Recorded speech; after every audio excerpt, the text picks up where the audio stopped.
Hi, it's Dr. Marcia Thomas. I would like to share my thoughts on women-only spaces. What are women-only spaces?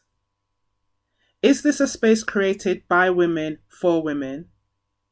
Who are these women who have created women-only spaces?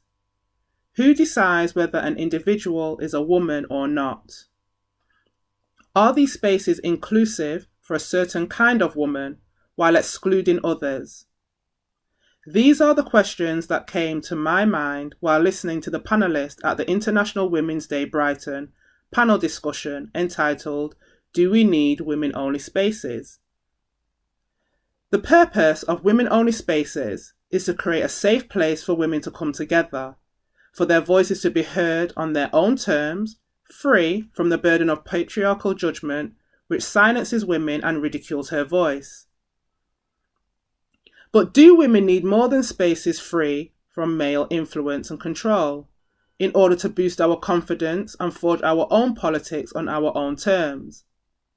Taking into account how Black women are sceptical of women-only spaces, from our complicated history with white women, dating back to the women's suffrage movement and even earlier, and individuals not feeling safe, who have been oppressed and have even felt bullied in the feminist arena, do we need to start thinking about women-only spaces in a different way? Let's use women's centres in the UK as a starting point. There are many across the country, but how inclusive are they? Yes, their principles may imply inclusivity, because the services are women-friendly and are catered to meet the majority of women's needs. The buildings may even be accessible to disabled women, showing that this need has been taken into consideration. And information may be provided in different languages for women who English is a second language, but they are generally for orally speaking women, which inadvertently excludes women with a hearing impairment, for example. So it is necessary for those who create women-only spaces to think about it in a different way, from an intersectionality perspective. Intersectionality as a theory is not new.